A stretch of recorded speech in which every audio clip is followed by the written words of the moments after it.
লাকাদ কানা লাকুম ফি রাসূলিল্লাহি উসওয়াতুন হাসানা।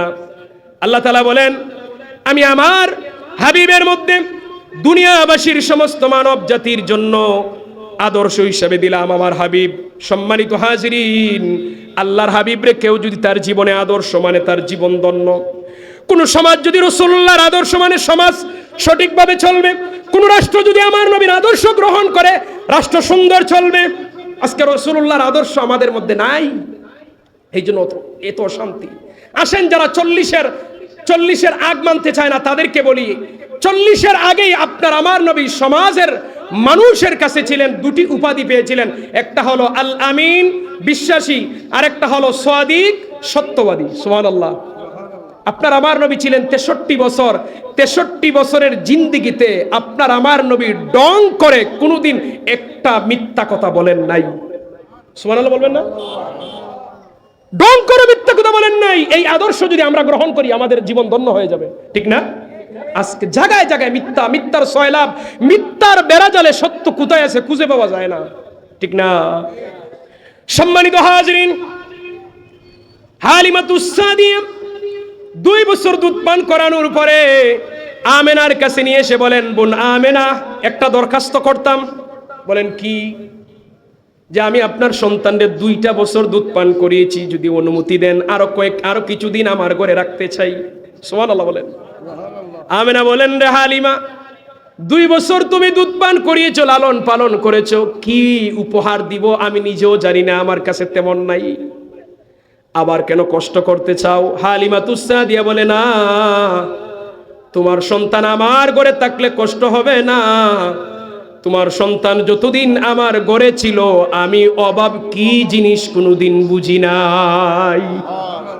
আমি বরকতের জন্য তোমার শিশু মুহাম্মদকে চাই। দিলেন, যান, নিয়ে যান।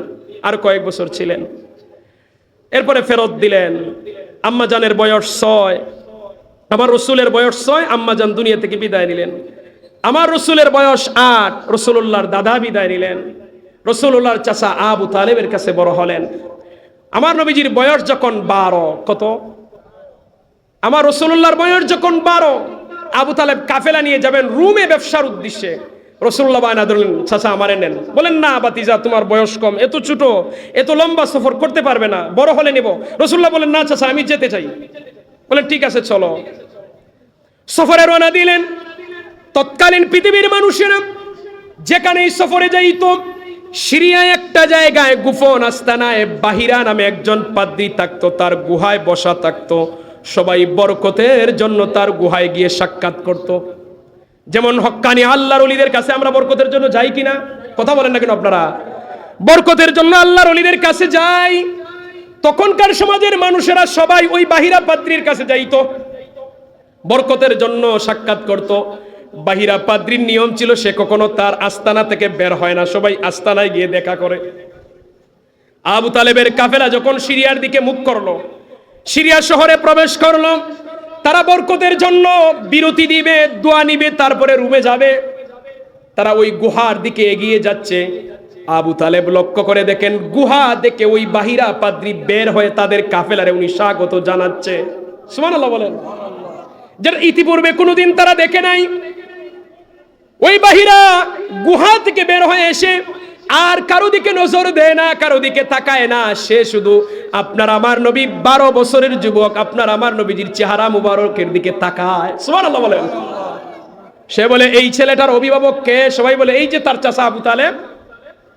বাহিরা বলে, আবু তালেব, তুমি কি তোমার ভাতিজা মুহাম্মদকে চিনো?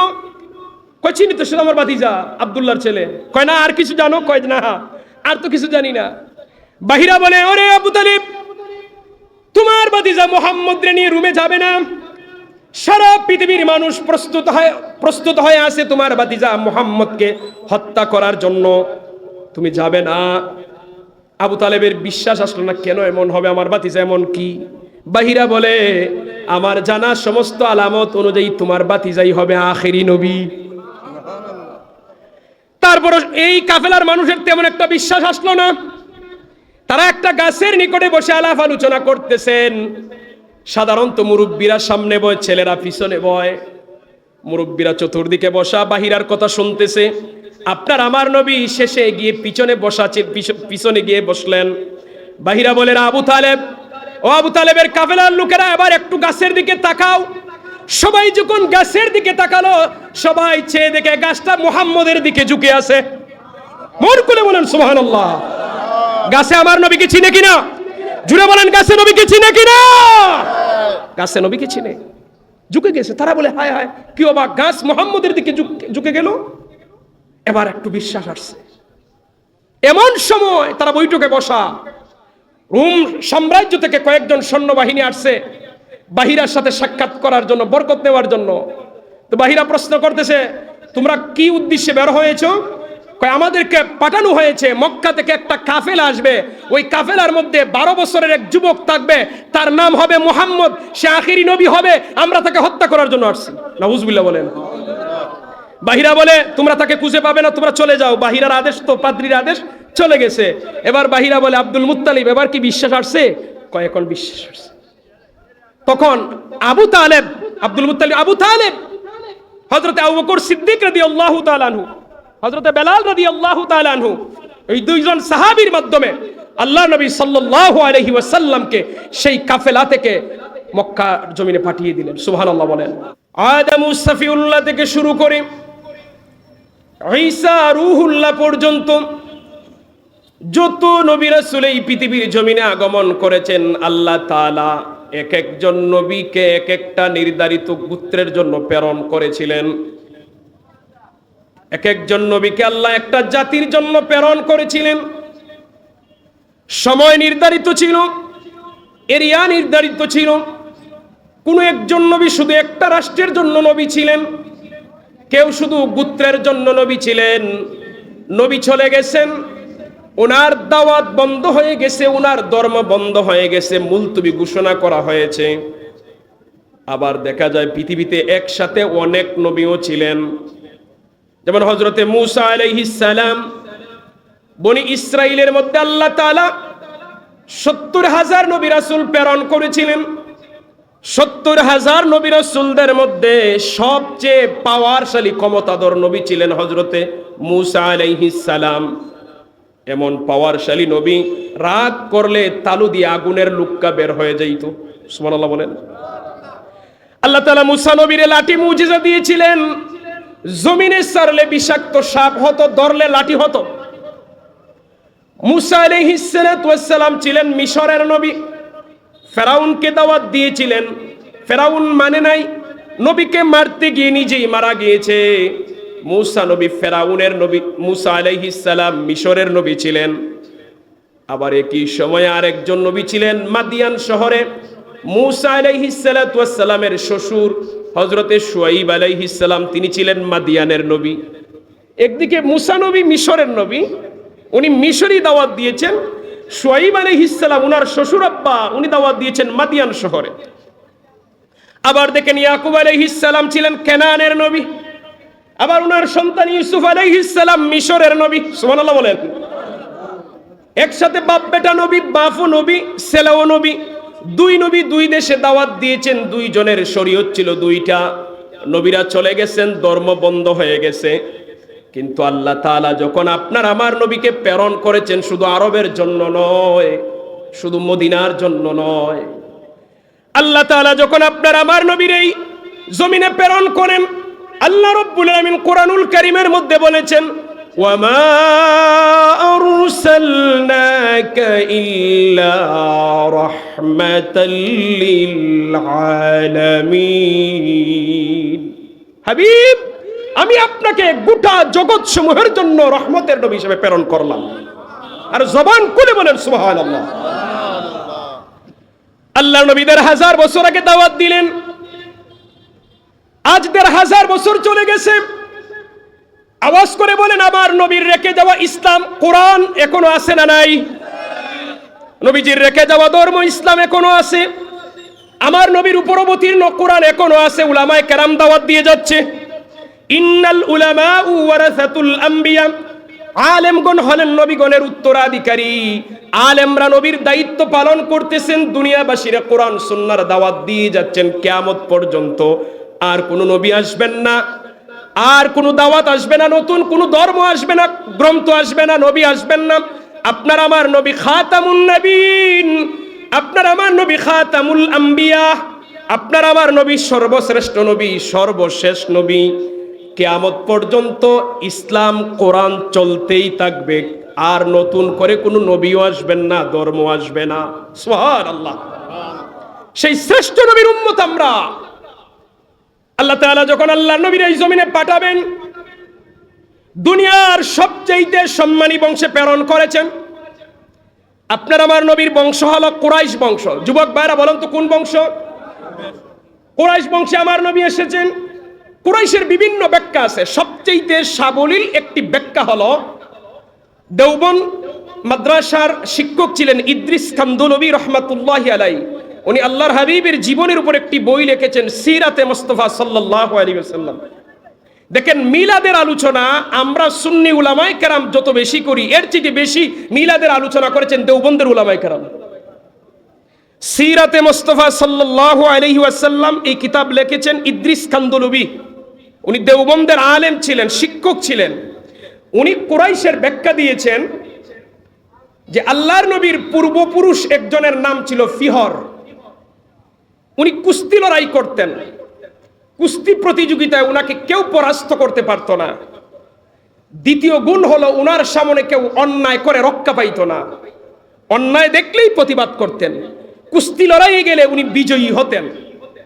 মানুষেরা বলে, তুমি তো সামুদ্রিক কুরাইশ মাছের মতো। তৎকালীন সময়ে সমুদ্রের সবচেয়ে শক্তিশালী মাছের নাম ছিল কুরাইশ।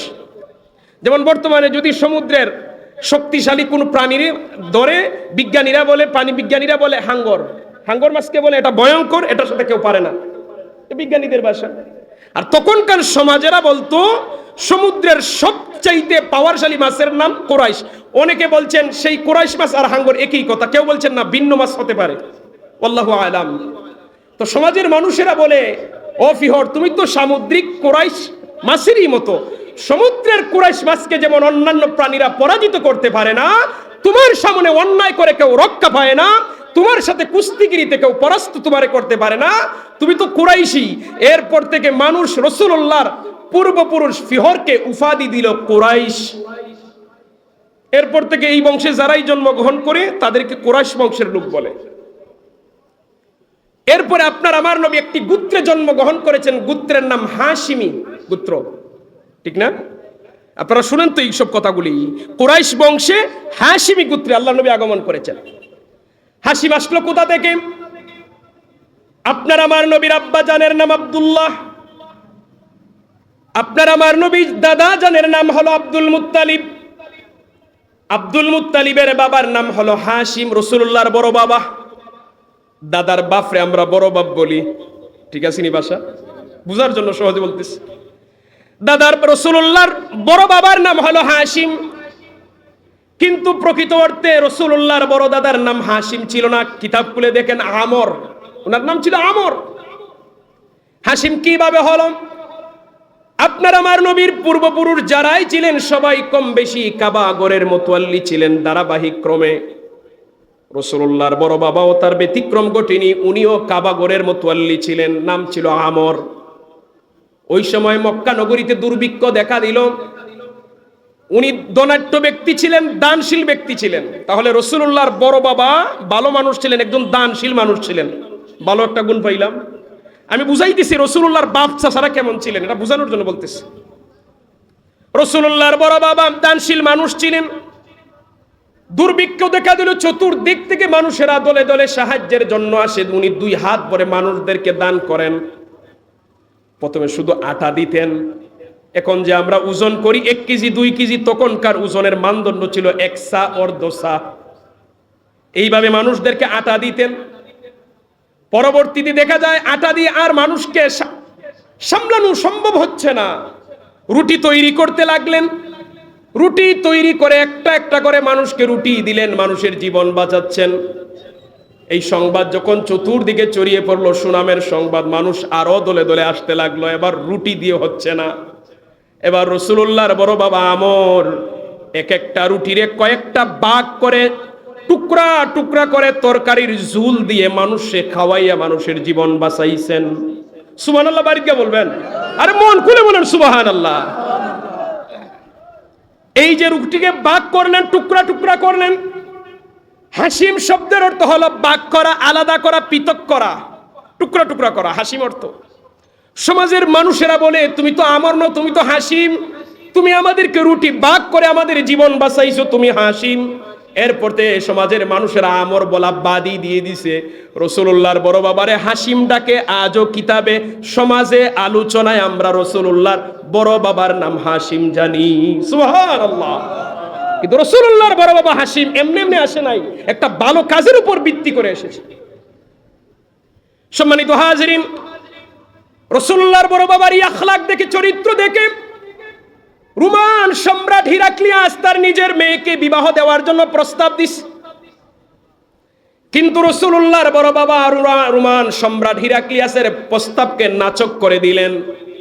বিশ্ব সুন্দরী মেয়ে, সম্রাটের মেয়ে নাচক করে দিলেন। কারণ রসুলের বংশধর যারা বিয়ে করতেন তারা ভালো বংশ দেখে, চরিত্র দেখে বিয়ে করতেন।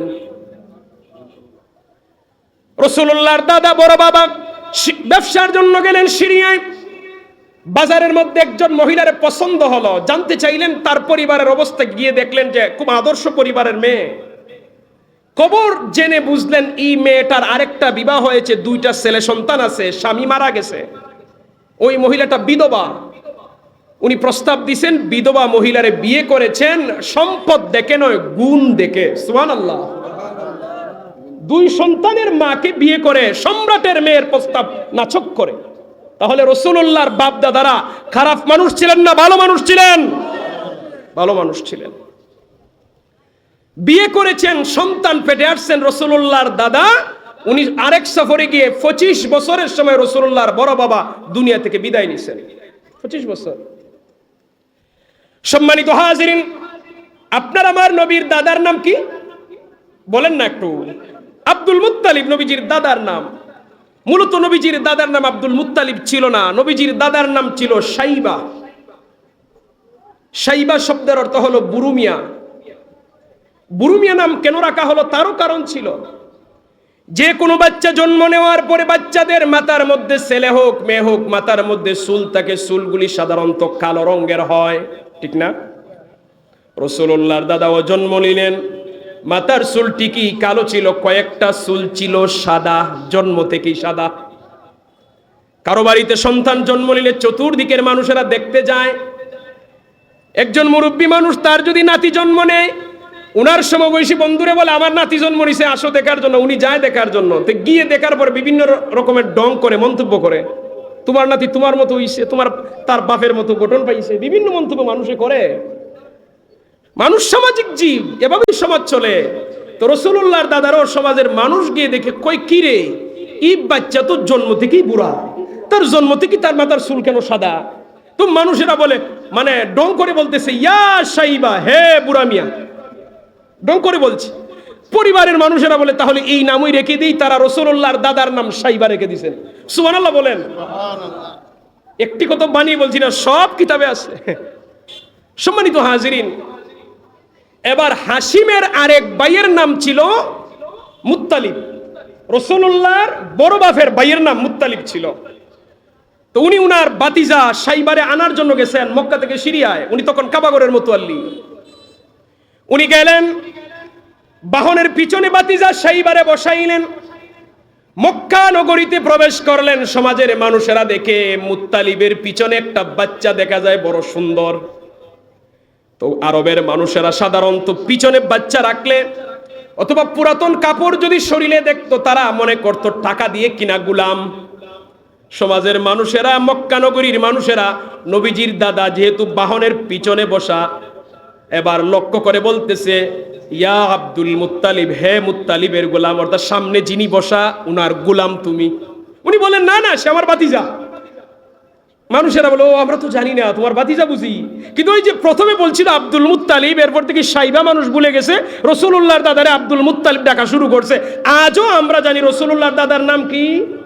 Abdul Muttalib. এটা এমনি এমনি এমনি আসছে। ক্রমান্বয়ে রাসূলুল্লাহর দাদা কাবাগরের মুতাওয়াল্লি। আমি ধারাবাহিকভাবে আসতেছি।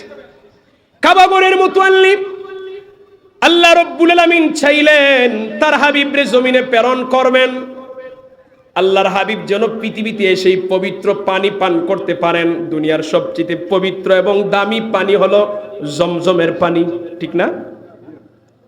জমজমের পানির চেয়ে দামি পানি পৃথিবীতে আর নাই।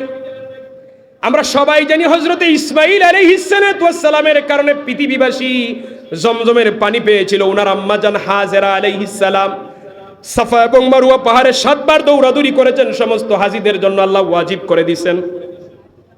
ইসমাঈল আলাইহিস সালাম দুনিয়া থেকে চলে গেলেন, মানুষেরা আবারও শিরিক করা শুরু করলো, কুফুরের কাজ শুরু করে দিল।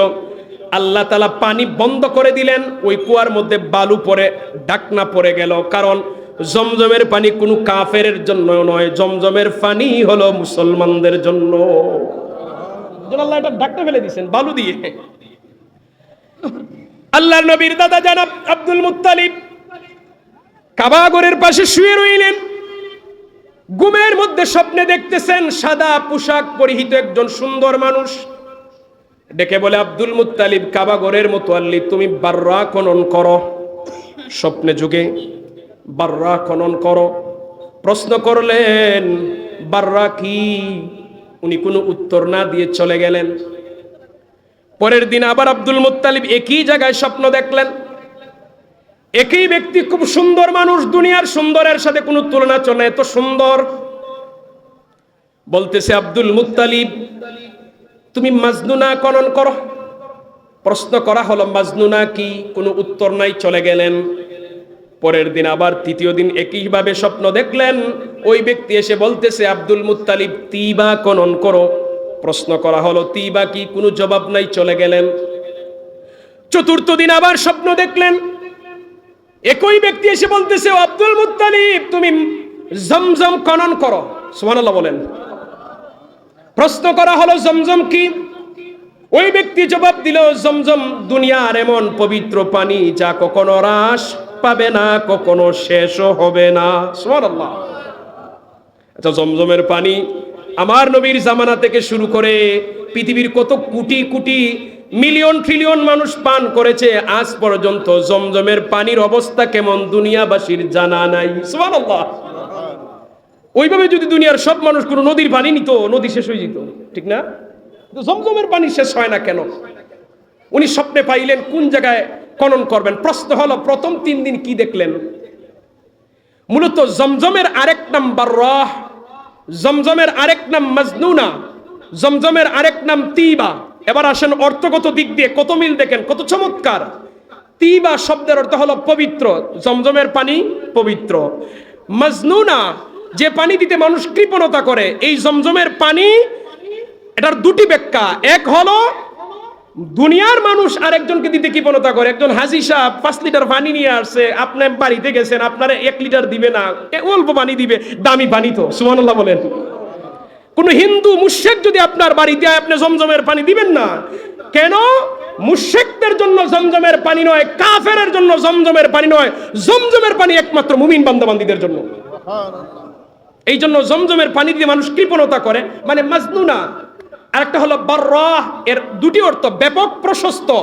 জমজমের কুয়ার প্রশস্ততা, ব্যাপকতা কোন পর্যায়ে দুনিয়ার কেউ জানে না। কে জানেন? জবান খুলে বলেন, কে জানেন? আল্লাহ তাআলা জানেন। তা আমার নবী পৃথিবীতে আসবেন, আল্লাহর ইচ্ছা হলো আমার হাবিব যেন এসে জমজমের পানিটা রেডি পান। সুবহানাল্লাহ। দুরূদ শরীফ পড়ি, সাল্লাল্লাহু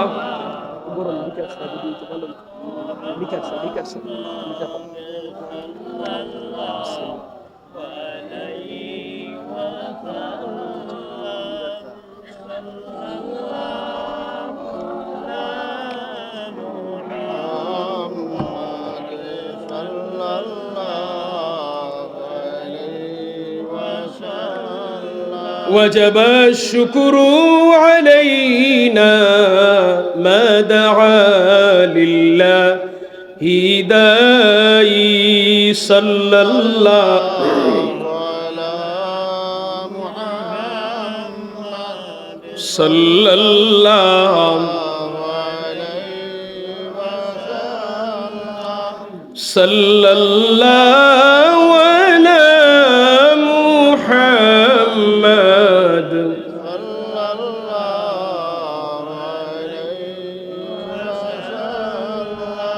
আপনারা বিরক্ত হচ্ছেন না তো? মিলাদুন নবীর আলোচনা চলছে কিন্তু। আপনার আমার নবীর দাদা স্বপ্নে যুগে জমজমের নিদর্শন পেবার মক্কাবাসীকে নিয়ে বৈঠকের ডাক দিলেন। ও মক্কাবাসী, আমি এভাবে স্বপ্ন দেখেছি, জমজমের খনন করতে হবে। মক্কাবাসী বলে, মতোয়াল্লি সাহেব, মানুষ কত কিছু স্বপ্নে দেখে, সব স্বপ্ন বাস্তব হয় না। স্বপ্ন দেখেছেন আপনি, আপনার স্বপ্নের উপর ভিত্তি করে পরিশ্রম আমরা করতে পারবো না। এবার রাসূলুল্লাহর দাদার একজন মাত্র সন্তান ছিল, হারিস, বড় ছেলে হারিস। হারিসকে নিয়ে রাসূলুল্লাহর দাদা স্বপ্ন যুগের তত্ত্ব পেয়ে জমজম খনন করা শুরু করলেন। একাধারে একদিন, 2 দিন, 3 দিন খনন করার পরে যখন পানি পেয়ে গেলেন, রাসূলুল্লাহর দাদা প্রথম যে শব্দ উচ্চারণ করলেন সেটা হলো আল্লাহু আকবার। আপনারাও বলেন আল্লাহু আকবার। সম্মানিত হাজিরিন, রাসূলুল্লাহর দাদা ওই সময় একটা মান্যত করলেন, হায় আমার যদি আজকে কয়েকটা পুত্র সন্তান থাকতো তাহলে জমজমের খনন করতে আমার এত কষ্ট হতো না। উনি মান্যত করে বসলেন, আল্লাহ তাআলা যদি আমাকে আরো 10টি পুত্র সন্তান দান করেন তাহলে একটা পুত্র সন্তানকে আমি আল্লাহর নামে কুরবানি দিয়ে দিব। সুবহানাল্লাহ বলেন। আল্লাহ তাআলা রাসূলুল্লাহর দাদার দোয়া কবুল করেছিলেন। আমার নবীজির দাদা একটি বর্ণনা পাওয়া যায় 4টি বিয়ে করছেন, আর একটা বর্ণনা 6টা বিয়ে। আগের যুগের মানুষেরা বিয়ে বেশি করতো, এটা মন্দ কিছু, এটা ভালো কাজ। আমরা দেশে এটা মানে একের অধিক শুনলেই জানি কি জানি একটা বিষয়, যাই এদিকে গেলাম না। রাসূলুল্লাহর দাদা বিয়ে 4টা অথবা 6টা। আল্লাহ তাআলা রাসূলুল্লাহর দাদার দোয়া কবুল করেছেন, আরো 10টি পুত্র সন্তান আল্লাহ দিলেন, 4 জন মেয়ে সন্তান, আগে ছিল 1 সন্তান, মোট 15 জন। এরা বালেগ হয়ে গেলেন। আপনার আমার নবীজির দাদা যান আব্দুল মুত্তালিব মান্যতের কথা ভুলে গেছেন, যেহেতু কয়েক বছর কেটে গেছে। কাবাগরের পাশে শুয়ে রইলেন, কে জানি বলতেছে, আব্দুল মুত্তালিব তুমি যে মান্যত করেছিলে মান্যত পূর্ণ করার সময় এসে গেছে। আব্দুল মুত্তালিবের স্মরণ আসলো, সন্তানদেরকে একত্রিত করলেন, সব ছেলে মেয়েদেরকে জমা করে বলেন, আমার সন্তানেরা, তোমরা যখন জমিনে ছিলে না এইভাবে মান্যত করেছিলাম, আজ মান্যত পূর্ণ করার সময় এসে গেছে, এবার তোমাদের মতামত আমাকে জানাও। রাসূলুল্লাহর বাপ চাচারা কি জবাব দিয়েছিলেন, এত সুন্দর জবাব যেটা বর্তমান সময়ের মানুষেরও দিতে পারবে না। রাসূলুল্লাহর বাপ চাচারা তখন জবাব দিয়েছিলেন, আমাদের বাবা মান্যত করেছেন, স্বপ্ন আপনি দেখেছেন, মান্যত আপনি পুরা করবেন, আপনি যাকে উপযুক্ত মনে করেন তারে কুরবানি দিয়ে দেন, আমরা কেউ বাধা দিব না। সুবহানাল্লাহ বলেন। আচ্ছা, বর্তমান সময়ের সাথে মিলিয়ে দেখেন, তখন তো জাহিলিয়াতের যুগ ছিল রে ভাই। বাপ ছেলেরে বিশ্বাস করতো না, স্ত্রী স্বামীরে বিশ্বাস করতো না, সন্তান মারে বিশ্বাস করতো না। ওই সময় রাসূলুল্লাহর পরিবারের মানুষেরা ছিল আদর্শ। সম্মানিত হাজিরিন, নবীজির দাদা জবাব দিলেন, না না, এভাবে হয় না, তোমরা সব ছেলে মেয়েরা আমার কাছে সমান, এই 10টা সন্তান আমার কাছে সমান, বাবার কাছে সন্তানের কোনো পার্থক্য নাই। রাসূলুল্লাহর দাদা যান বললেন, আমি লটারি দিব, লটারির মধ্যে যার নাম আসবে তারে কুরবানি দিব, বাকি সন্তানেরা বলে, বাবা এটা খুব সুন্দর প্রস্তাব, লটারি যদি দেন এখানে কারো দ্বিমত থাকবে না, কোনো প্রশ্ন আসবে না, কোনো ইখতিলাফ আসবে না। এবার লটারি দেওয়া হলো। রাসূলুল্লাহর দাদা 10 জন সন্তানের নাম 10টা জায়গায় লিখে লটারি টান দিলেন। লটারি টান দিতেই দেখা যায় রাসূলুল্লাহর আব্বা জানের নাম চলে আসলো। সবাই বলেন সুবহানাল্লাহ। না আপনারা আমার আলোচনায় খুশি না? খুশি? খুশি মনে বলেন সুবহানাল্লাহ। আচ্ছা, রাসূলুল্লাহর আব্বা জান যদি কুরবানি হয়ে যান, জবাই হয়ে যান, আমার নবী কি পৃথিবীতে আসতে পারবেন? লটারির মধ্যে রাসূলুল্লাহর আব্বা জানের নাম আসার পরে এক হাতে আব্দুল মুত্তালিব ছুরি, আরেক হাতে আব্দুল্লাহ, মাঠে যাবেন, কুরবানি দিবেন। আব্দুল মুত্তালিবের মেয়েরা বলে, বাবা আব্দুল্লাহ হলো আমাদের সবচেয়ে আদরের ভাই, আমাদের সবচেয়ে আদর্শ ভাই, আমাদের বড় প্রিয় ভাই, তারে কুরবানি দিবেন, আমরা সহ্য করতে পারবো না। ও বাবা, আপনার কাছে তো একটা আইন আছে, এই আরবের মানুষেরা যদি মক্কা নগরীতে কেউ কাউকে হত্যা করে 10টা উট দিলেই চলে, আপনি আব্দুল্লাহর পরিবর্তে 10টা উট কুরবানি দিয়ে দেন, তারপরও আমাদের সামনে আমাদের ভাইকে জবাই করবেন না। রাসূলুল্লাহর দাদা বলেন, তাহলে আবার লটারি হবে। এবার একদিকে রাসূলুল্লাহর আব্বাজানের নাম, আর একদিকে 10টা উটের নাম লেখে, 10টা উট লেখে লটারি টান দিলেন, আবারও নবীজির আব্বাজানের নাম চলে আসলো। এবার নবীজির দাদাজান সংখ্যা বাড়াইতে লাগলেন, 10-এর জায়গায় 20 দিয়ে লটারি দিলেন, আবারও নবীজির আব্বাজানের নাম 30-40 এভাবে করে 10 বৃদ্ধি করতে করতে 90 পর্যন্ত গেছেন। প্রতিটা বার রাসূলুল্লাহর আব্বাজানের নাম আসে। এবার আব্দুল মুত্তালিব ঘোষণা দিলেন, আমার ছেলে এবং মেয়েরা, এটাই হবে শেষ এবং চূড়ান্ত লটারি, এরপরে আর কোনো লটারি চলবে না। এখন যদি আব্দুল্লাহর নাম আসে, তোমাদের অনুরোধ আমি রাখবো না, আব্দুল্লাহরই জবাই করে দিব। সম্মানিত হাজিরিন, এবার একদিকে রাসূলুল্লাহর আব্বাজানের নাম, আরেকদিকে 100টা উটের নাম লিখে লটারি টান দিলেন। আল্লাহর কি দয়া হলো, 100টা উটের নাম চলে আসলো। রাসূলুল্লাহর আব্বাজান বেঁচে গেলেন। 100টা উট আব্দুল মুত্তালিব কুরবানি করে দিলেন। নতুন আইন জারি করলেন, এতদিন কেউ কাউকে হত্যা করলে 10 উট দিলেই চলতো, আজকের পর থেকে 10 উট দিলে চলবে না। কোনো মানুষ যদি কোনো মানুষকে হত্যা করে 100 উট দিতে হবে। সুবহানাল্লাহ বলেন। আপনার আমার নবীজির আব্বাজানের কারণে ওই তখনকার সমাজের মানুষের দাম বেড়ে গেছে। 10টা উট থেকে জরিমানা 100টা উট হলো। জরিমানা যদি বড় হয়, শাস্তি যদি বড় হয়, মানুষ অপরাধ করার আগে অন্ততপক্ষে একবার হলো চিন্তা করবে, ঠিক কিনা বলেন? দুরূদ শরীফ পড়ি, আল্লাহুম্মা সাইয়্যিদিনা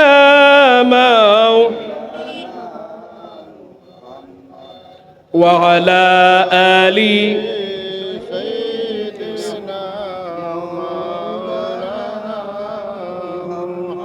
আপনারা মাঠ ভর্তি মানুষ, একটু জবানটা খুলে পড়েন, আল্লাহুম্মা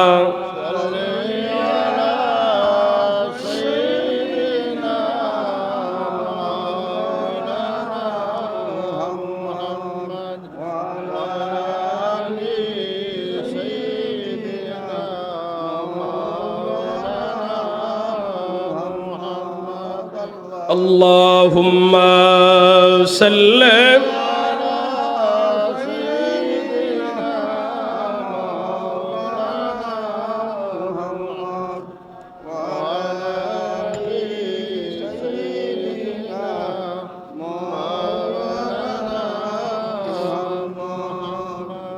আল্লাহর নবীর দাদাজান 100টা উট কুরবানি করে নতুন আইন জারি করলেন।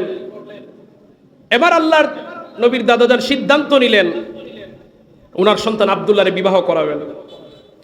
তো আপনার আমার নবীজির বাবা এত সুন্দর ছিলেন, কপালের মধ্যে নূর চমকাইতো। শুধু আমার নবীজির আব্বা না, আমার নবীর দাদাও সুন্দর ছিলেন। আমার নবীজির বড় বাপ সুন্দর ছিলেন, হাসিম আরো বেশি সুন্দর ছিলেন। উনারে তখনকার সময়ে মানুষেরা মক্কার চাঁদ পুরুষ বলতো। সুবহানাল্লাহ, সৌন্দর্যের কারণে বলতো, তুমি মক্কার চাঁদ পুরুষ, আকাশের চাঁদ যেমন সুন্দর, তুমিও মক্কার মধ্যে আমাদের মধ্যে সুন্দর। রাসূলুল্লাহর বড় বাবা সুন্দর ছিলেন, রাসূলুল্লাহর দাদাও সুন্দর ছিলেন, রাসূলুল্লাহর আব্বাজানও সুন্দর ছিলেন, আমার নবী ছিলেন দুনিয়ার সবচেয়ে সুন্দর। সম্মানিত হাজিরিন, এবার সারা দুনিয়া থেকে রাসূলুল্লাহর আব্বাজানের জন্য বিবাহের প্রস্তাব আসে, কিন্তু আব্দুল মুত্তালিব রাজি হন না, কেননা পবিত্র বংশ ছাড়া তারা বিয়ে করেন না। অবশেষে মদিনা থেকে আব্দে মানাফের কন্যা আমেনার পক্ষ থেকে যখন প্রস্তাব আসলো, রাজি হয়ে গেলেন। আব্দুল মুত্তালিব কিছু সঙ্গী সাথী নিয়ে এবং আব্দুল্লাহর সাথী নিয়ে মদিনার উদ্দেশ্যে রওনা দিলেন। রাস্তায় ইহুদি পণ্ডিত মহিলা ফাতেমা বিনতে মুর মহিলা ডেকে বলেন, আব্দুল্লাহ, তুমি যদি আমাকে গ্রহণ করো আমি তোমাকে 100টা উট দিব। রাসূলুল্লাহর আব্বাজান জবাব দিলেন, না না, জিনা ব্যভিচার আমাদের বংশের মানুষের কাজ না, তোমাকে গ্রহণ করতে পারবো না। মদিনায় চলে গেলেন, আমেনার সাথে বিবাহ বন্ধনে আবদ্ধ হলেন। তখনকার সমাজের নিয়ম ছিল বিবাহের প্রথম 3 রাত শ্বশুর বাড়িতে থাকা লাগবে, তখনকার সমাজের আইন। দেখেন কত চমৎকার একটি বিষয়। রাসূলুল্লাহর দাদা আব্দুল মুত্তালিব আর আপনার আমার নবীজির আব্বাজান আব্দুল্লাহ, বাপ বেটা একই বৈঠকে দুইজনে একসাথে বিয়ে করছেন। সুবহানাল্লাহ বলেন। আমার নবীজির আব্বাজান আব্দুল্লাহ বিয়ে করছেন আমেনাকে, আর নবীজির দাদা আমেনা রাদিয়াল্লাহু তাআলা আনহার বংশের আরেকজন মহিলাকে বিয়ে করছেন। এক বৈঠকে বাপ ছেলে বিয়ে। বর্তমান সমাজে কি কখনো সম্ভব? কথা বলেন না কেন? এইরকম কোনো ঘটনা ঘটলে এটা ভাইরাল হয়ে যাবে, বিপরীত ভাইরাল হবে। কি কামটা করছে? অথচ রাসূলুল্লাহর বাবা এবং দাদা একসাথে একই বৈঠকে বিয়ে করছেন। সুবহানাল্লাহ বলেন। সম্মানিত হাজিরিন, বিবাহ ইসলামে খুব সহজ এবং সুন্দর। এত মজার ঘটনা আছে বিয়ের ক্ষেত্রে, এগুলো শুনলে আমাদের বিশ্বাস হবে না। আরেকটা ঘটনা বলি, দেখেন হযরত উমর রাদিয়াল্লাহু তাআলা আনহুর মেয়ে হাফসা রাদিয়াল্লাহু তাআলা আনহা, আগে একটা বিয়ে হয়েছিল, স্বামী যুদ্ধে শহীদ হয়ে গেছেন। তো উনি চাইলেন উনার মেয়ে হাফসারে বিবাহ দিবেন হয় আবু বকরের কাছে, না হয় উসমান রাদিয়াল্লাহু তাআলার কাছে। কারণ একসাথে চলাফেরা, আবু বকর রাদিয়াল্লাহু অনেক বেশি বয়স, উসমান রাদিয়াল্লাহু তাআলা জওয়ান বয়স। তো বলতেছেন দুইজনকে একত্রিত করে দুইটা মত পাওয়া যায়। একটা মত যে তোমরা দুইজন থেকে যে কোনো একজনে আমার মেয়ের বিয়ে করো। আচ্ছা, এইভাবে কেউ প্রস্তাব দেয়? কথা বলেন। কেন বলতেছেন তোমরা দুইজনই আমার বন্ধু মানুষ, যে কোনো একজনে বিয়ে করলে আমার মেয়ে সুখে থাকবে? কথাটা এরকম ছিল আর কি। আবু বকর বলেন এখন আমার আর বিবাহের টাইম নেই, আমি এখন বিয়ে করবো না। হযরত উসমান বলেন না, আমিও বিয়ে করবো না। উমর রাদিয়াল্লাহু আনহু একটু কষ্ট পাইছেন, যারা আমার বন্ধু মানুষ, একসাথে চলি, বিবাহের প্রস্তাব দিলাম নিজের মেয়েরে, ভালো পাত্র হিসেবে তারা মানলো না, আসলেন বিচার নিয়ে রাসূলুল্লাহর কাছে। সাথে আবু বকরও আসলেন, হযরত উসমান রাদিয়াল্লাহু তাআলা আসলেন। এসে হযরত উমর বলতেছেন দুঃখের কথা, ইয়া রাসূলুল্লাহ, আমার মেয়েরে তার কাছে বিবাহের প্রস্তাব দিলাম, তারা গ্রহণ করলো না। আল্লাহ রাসূল বলেন, উমর, এই দুইজনের চাইতে যদি কোনো দামি পাত্র তোমার মেয়েরে বিয়ে করে, তুমি কি খুশি হবে? হযরত উমর অবাক হলেন, এই দুইজনের চাইতে দুনিয়ার কে দামি হতে পারে উনি আর চিন্তা করে পাচ্ছেন না। হঠাৎ উনার জেহেনের মধ্যে আসছে এরা দুইজনের চেয়ে যদি কেউ দামি থাকে একমাত্র রাসূলুল্লাহ আছে। তো আমার নবী বলেন, উমর, তোমার মেয়ে হাফসাকে আমি বিয়ে করব, আমার মেয়ে কলসুমাকে উসমানের কাছে বিয়ে দিব। এই ছিল বিবাহের সৌন্দর্য, এই ছিল বিবাহের সৌন্দর্য। আরেকটা বলি বিবাহের কথা, হযরত উমর রাদিয়াল্লাহু তাআলা একটা মেয়ের পছন্দ হয়েছে, তাকওয়া, ঘটনা আছে, ঘটনা বলবো না। এসে উনার ছেলেরে বলছেন, বাবা তোমার জন্য একটা খুব ভালো মেয়ে পাইছি, বিয়ে করে নাও। যে ছেলে জবাব দিছে, বাবা আমার তো এখন একজন স্ত্রী আছে, দ্বিতীয় বিয়ে করার এখন ইচ্ছা আমার নাই। মানে দ্বিতীয় বিয়ে করার জন্য বাবা ছেলেরা প্রস্তাব দিচ্ছে। তো উনি বলতেছেন, বাবা এখন দ্বিতীয় বিয়ে আমি করব না, যদি সুযোগ সুবিধা হয় পরে করব। তো উমর রাদিয়াল্লাহু তাআলা আরেক ছেলে বলতেছেন, আব্বা তাহলে আমার কাছে বিয়ে দিয়ে দেন। সুবহানাল্লাহ। ওই ছেলের কাছে বিয়ে দিয়েছেন। বিবাহটা ছিল এমন যে বাপ ছেলে তার বাবাকে বলবে, বাবা আমার তো বিয়ের বয়স হয়েছে, আমার এখন যৌবন বয়স, আমার বিয়ে করান। এখন এটা ছিল সৌন্দর্য ইসলামের। শয়তান এখানে আমরা দিছে শরম, না না না এখানে বলা যাবে না, এখানে বললে শরম। ও যে সব জায়গায় ইসলাম মোহাব্বত ভালোবাসা, ওই সব জায়গায় শয়তান আমরা ঢুকাই দিছে শরম করে। আল্লাহ তাআলা আমাদেরকে হেদায়েত দান করুন, বলি আমিন। বাপ বেটা দুইজনে বিয়ে করলেন, স্মরণ আসেনি? রাসূলুল্লাহর বাবা এবং দাদা একই বৈঠকে বিয়ে করার পরে 3 দিন অবস্থান করে চলে আসলেন। ওই ফাতেমা বিনতে মুর মহিলা আবার আব্দুল্লাহকে ডেকে বলে, আব্দুল্লাহ তুমি কোথায় গিয়েছিলে? নবীজির আব্বাজান বললেন, মদিনায় গেলাম, আব্দে মানাফের কন্যা আমেনাকে বিয়ে করলাম, 3 দিন অবস্থান করে চলে আসলাম। সম্মানিত হাজিরিন, ফাতেমা বিনতে মুর মহিলা বলেন, আব্দুল্লাহ তোমার প্রতি আমার কোনো খারাপ ইচ্ছা ছিল না, জিনা ব্যভিচার করার কোনো ইচ্ছা ছিল না। আমি জানি তুমি আমাকে চিনো না, আমি তাওরাত ও ইনজিলের পণ্ডিত। ও চিরে আখিরি নবী আগমন করবেন, উনার নাম হবে মুহাম্মদ, বাবার নাম হবে আব্দুল্লাহ, মায়ের নাম হবে আমেনা। আমি চাইলাম তুমি আব্দুল্লাহকে বিয়ে করে ওই মুহাম্মদের মা হতে পারি কিনা। কিন্তু আল্লাহ তাআলা যেই জিনিস যেই জায়গায় নেওয়ার ওই জায়গায় নিয়ে গেছেন।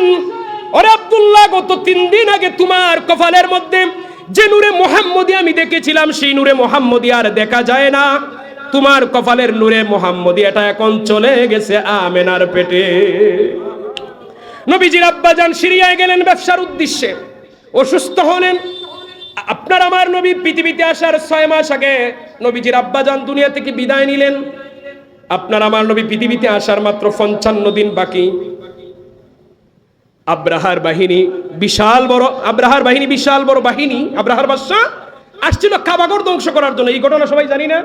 এটা তখনই ঘটেছিল আমার নবী পৃথিবীতে আসার 50 অথবা 55 দিন আগে। 50 অথবা 55 দিন আগে আব্রাহার বাদশা বাহিনী নিয়ে আসছিল কাবাগর ধ্বংস করার জন্য।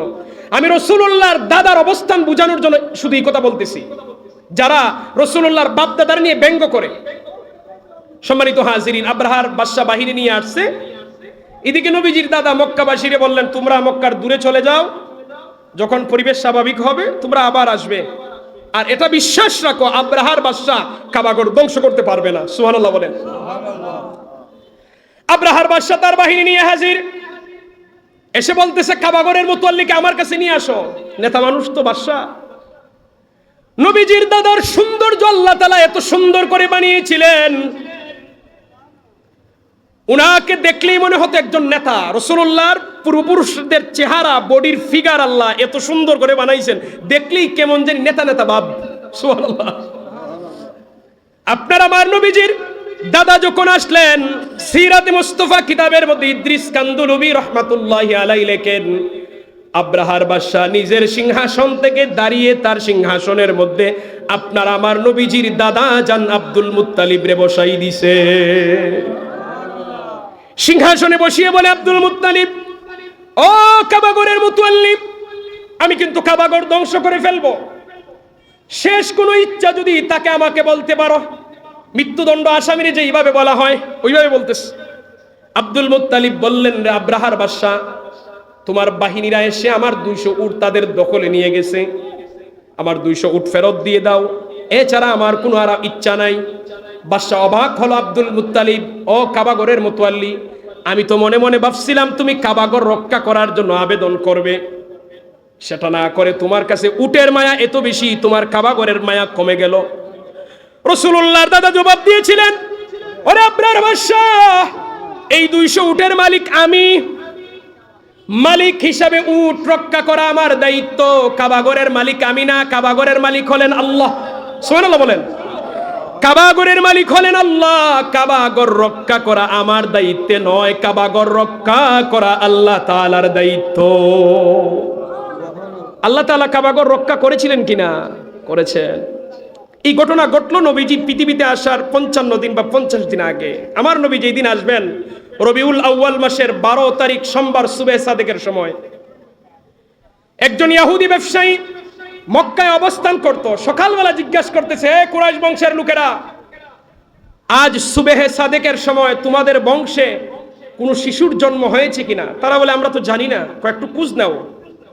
কেন? আমার জানার দরকার। খোঁজ নিয়ে জানা গেল আব্দুল মুত্তালিবের সন্তান আব্দুল্লাহর ঘরে পূর্ণিমার চাঁদের মতো এক শিশুর জন্ম হয়েছে। ওই ইহুদি ব্যবসায়ী বলে, আমি তাকে দেখতে চাই। কেন? আগে দেখাও। ওই ইহুদি আপনার আমার নবীকে দেখলো, দেখার পরে বেহুশ হয়ে জমিনে পড়ে গেছে। তার হুশ ফিরে আসার পরে আশেপাশের মানুষেরা জিজ্ঞাসা করে, তোমার এমন হলো কেন? কয়, আমি ইহুদি, আমার বংশধর আল্লাহ তাআলা 70,000 নবী রাসূল পাঠিয়েছেন, এই শিশু আসার কারণে আমার বংশে নবী আসা বন্ধ হয়ে গেছেন। তারা বলে, কেন? কয়, আমি তাওরাত এবং ইনজিলের পণ্ডিত, আমার অনুসন্ধান অনুযায়ী, আলামত অনুযায়ী এই শিশুই হবে আখিরি জামানার নবী।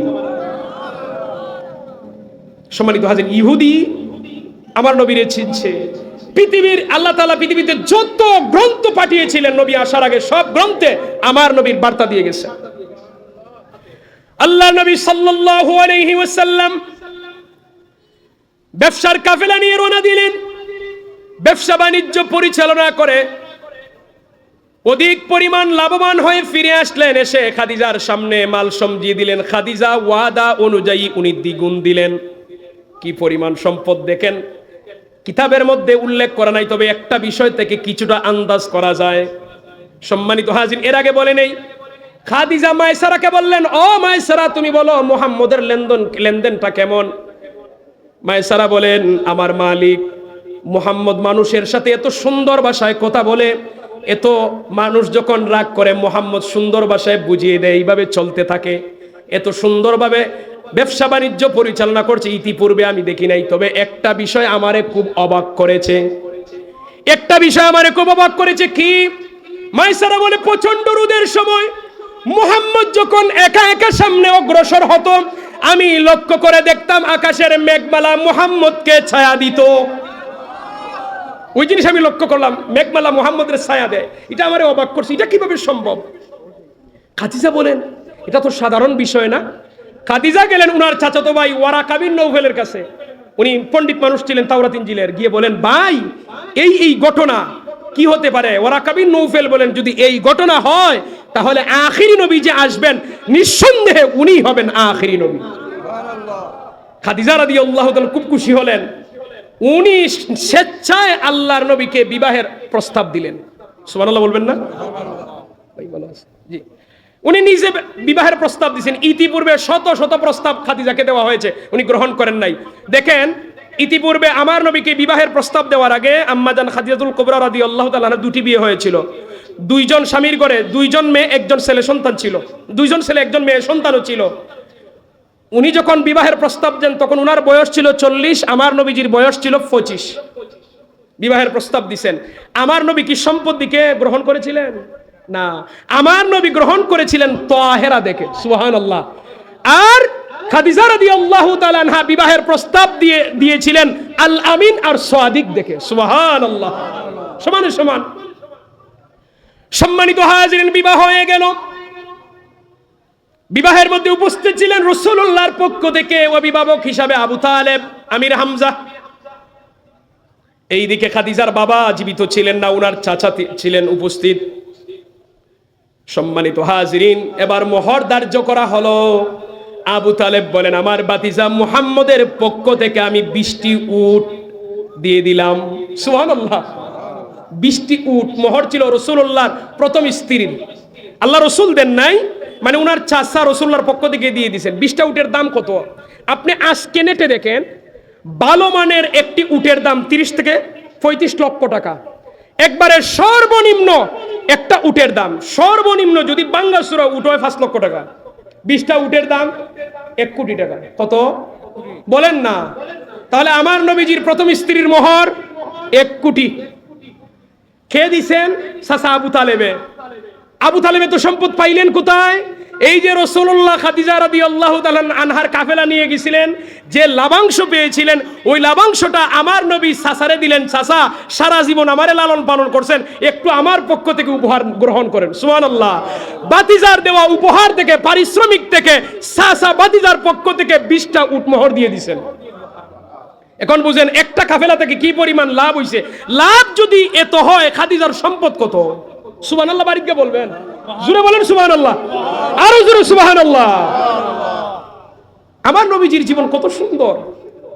সম্মানিত হাজিরিন, আজকে দুনিয়ার নাস্তিক মুরতাদেরা আপনার আমার নবীর দিকে আঙ্গুল তুলে বলে মুহাম্মদ 11টি বিয়ে করেছে। উনি যদি সত্যি নবী হয়ে থাকে তাহলে এত বিয়ে কেন করলো? ভালো করে শুনে রাখেন, আপনার আমার নবীকে আল্লাহ তাআলা যেই যৌবন শক্তি দিয়েছিলেন, যৌবন শক্তি অনুযায়ী যদি আল্লাহ নবী বিয়ে করতেন, কম পক্ষে হলো 64টা বিয়ে করা লাগতো। সুবহানাল্লাহ বলেন। সম্মানিত হাজিরিন, দেখেন আপনার আমার নবী বিয়ে করেছিলেন। আরে ভাই, কেউ যদি যৌবনের তাড়নায় বিয়ে করে তাহলে যুবতী মেয়েকে বিয়ে করে, ঠিক কিনা বলেন? আপনার আমার নবী যখন প্রথম বিয়ে করেন, আমার নবীর বয়স ছিল 25। আম্মাজান খাদিজা সমাজের মানুষ অনুসরণ করে সমাজ ধন্য হবে, রাষ্ট্র অনুসরণ করলে রাষ্ট্র সুন্দর হবে। আমরা 23 বছর জিন্দেগি অনুসরণ করি না, আমরা জন্ম থেকে 63 বছর জিন্দেগি অনুসরণ করি, ঠিক কিনা বলেন? আল্লাহর হাবিবের জিন্দেগি, গোটা জিন্দেগি আমাদের জন্য আদর্শ। সম্মানিত হাজিরিন, শেষ পর্যায়ে আমি একটি কথা বলি। এই যে মিলাদুন নবীর মাহফিল আয়োজন করেছেন, যত সময় মিলাদের আলোচনা করেছি, আল্লাহর পক্ষ থেকে রহমত নাজিল হইছে। বলেন সুবহানাল্লাহ। বরকত নাজিল হইছে, আল্লাহর হাবিবের প্রতি ইশক মহব্বত তৈরি হইছে। সম্মানিত হাজিরিন, এখন আমরা এটাকে ধরে রাখবো সিরাতুন নবীর মাধ্যমে। অনেকে আমরা মনে করি কি যে আমরা মিলাদুন নবী করি আর সিরাতুন নবী আরেক দলে করবে, দুই দলের দুই দায়িত্ব। না রে ভাই, এটা এমন না। আমরা মিলাদুন নবীর অনুষ্ঠান করি, সিরাতুন নবী সারা জিন্দেগি আমরা অনুসরণ করি, ঠিক না? মিলাদুন নবী স্মরণীয়, সিরাতুন নবী অনুসরণীয়। ওই যে নামাজ, রোজা, হজ, যাকাত, যত কিছু বিধিবিধান ইসলামের মানে সব সিরাত। বলেন সুবহানাল্লাহ। সম্মানিত হাজিরিন, আবার কেউ শুধু সিরাতুন নবী করে, মিলাদুন নবী শুনতেই চায় না। না, এরাও মিলাদুন নবী মানে। যেমন গত কিছুদিন আগে খুব সুন্দর লাগছে, আমার কাছে দরগার ইমাম সাহেব বলছেন যে আমরাও মিলাদুন নবী মানি, মিলাদুন নবীতে খুশি হই, এটা আমরা সিরাতুন নবীর ব্যানারে করি। আমরা বলি আলহামদুলিল্লাহ, তাহলে মিলাদুন নবী মানতেছেন। আগামীতে এক কাজ করবেন, একদিনের জন্য হলো মিলাদুন নবীর একটা ব্যানার দিবেন, সিরাতুন নবীর ব্যানার দিয়েও করবেন। আমরাও মিলাদুন নবী করি, প্রয়োজনে আমরাও সিরাতুন নবীর ব্যানার দিয়ে করবো, অসুবিধা আসেনি, কোনো অসুবিধা নাই। আমরা ভেদাভেদ চাই না, দ্বন্দ্ব চাই না, আমরা মহব্বত চাই, ভালোবাসা চাই, মুসলমানরা ঐক্যবদ্ধ থাকতে চাই।